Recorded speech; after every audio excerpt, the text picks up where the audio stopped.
Before cities, before language, before memory itself, there were only instincts, earth, and light. 5 beings walked this land, fragile, bare, and unyielding. They were not yet what we would call human, but they carried the spark that would one day define humanity.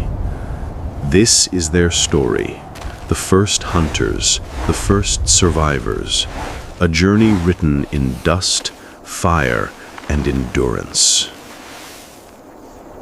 The sun rises over a land still unclaimed.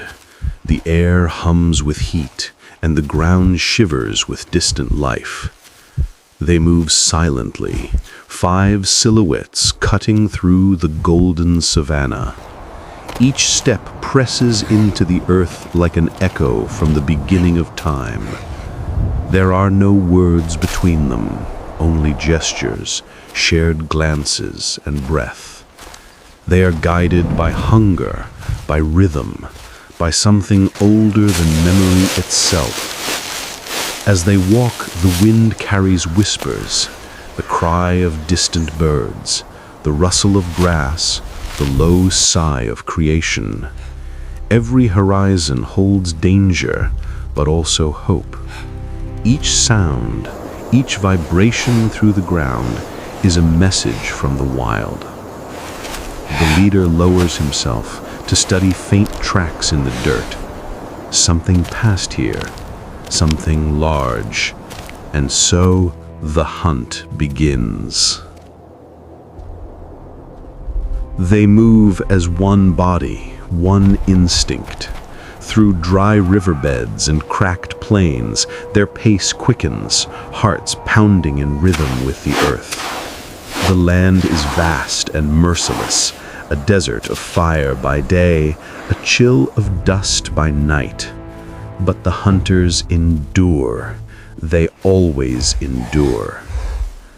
The leader kennels again, footprints, recent. He feels the warmth left in the ground and knows the trail is fresh. A silent nod to his companions. They spread out, scanning, eyes sharp beneath the heavy light. Around them, Africa breathes, ancient, untamed, alive. Their senses sharpen beyond thought. The smell of earth, the shift of wind, the flutter of insects, all part of the same living map. Every instinct tells them they are not alone. Something out there moves with purpose, unseen but felt. As midday burns across the savanna, the wind rises, carrying dust like a ghostly tide. The tribe braces, shielding their eyes, skin glistening with sweat and earth. The storm comes fast, a wall of wind that erases tracks and silences sound. For a moment, all that exists is dust and heartbeat. They bow into the wind, pressing forward. It is not the first storm they have faced, nor the last. Their world offers no mercy, only lessons. Endurance is not strength, it is survival. When the storm fades, silence returns like a fragile gift. The sky clears and the earth breathes again. The hunters emerge from the haze, faces coated in golden grit, eyes burning with quiet determination. Under a sky still trembling from thunder, they find shelter beneath trees twisted by age. Drops of rain begin to fall, hesitant, warm, and rare. They tilt their heads upward, feeling each drop as if the heavens themselves acknowledge their struggle. The dust turns to clay beneath their feet, and for the first time in days, they drink. Around them, the world softens. The rhythm of life returns. Frogs croak, insects buzz. The wind swies through leaves. But peace is never permanent in this place. From the edges of hearing comes the low rumble of movement, something large stirring in the distance. The leader raises his head. His gaze meets the horizon. He knows this dance, predator and prey, watcher and watched. Yet in this world there is no true predator, no true victim, only balance. The camera of time records it all, the patience, the will, the unspoken language between life and survival. The night falls cold. Mist drifts low over the plain. Their small fire burns softly, a fragile glow in the endless dark.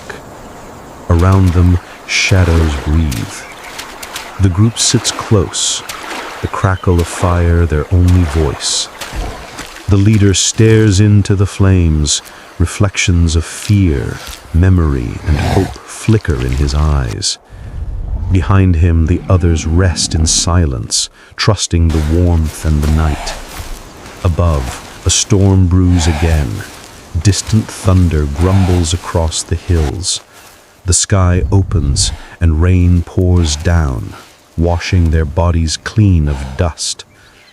They lift their hands to the sky, eyes closed, letting the storm baptize them. It is not destruction, it is renewal.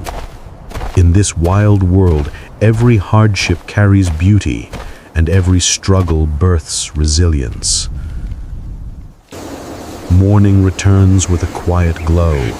Steam rises from wet soil, and the savanna gleams anew. The tribe walks again, their steps slow but steady. Around them, life stirs. Birds stretch wings, insects hum, and the air smells of change. They find fresh prints again, smaller this time, scattered through damp grass. The leader touches one, then looks ahead. The others follow, eyes sharp, bodies moving in rhythm.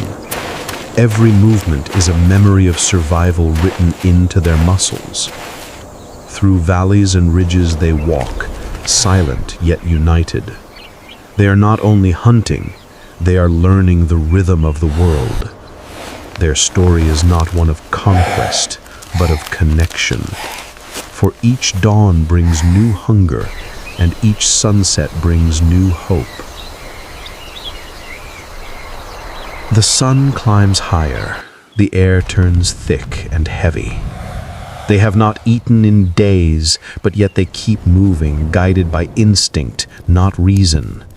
Every breath tastes of dust, every heartbeat echoes across the empty land. Still, they press on, because to stop is to vanish. They pause at the crest of a hill. From there they see the valley, golden, endless, alive. A herd grazes far below, unaware of the watchers above. The leader gestures silently. They crouch, observing, learning, not with greed but reverence. This is life, fragile, fierce, shared. Time slows, the air holds its breath. Then the herd moves on, fading into light. The moment passes, leaving only the sound of wind and the steady rhythm of footsteps. As day fades, their journey continues toward the distant horizon. Each step carries history, each glance echoes eternity. They have faced wind, hunger, fire, and silence, and through it all they have endured. Now the land itself seems to breathe with them. Night becomes dawn again. Mist rolls gently across the plain, wrapping them in silver light. They walk slower now, not as wanderers, but as part of the land that shaped them. Before there was knowledge, there was courage. And before civilization, there was survival.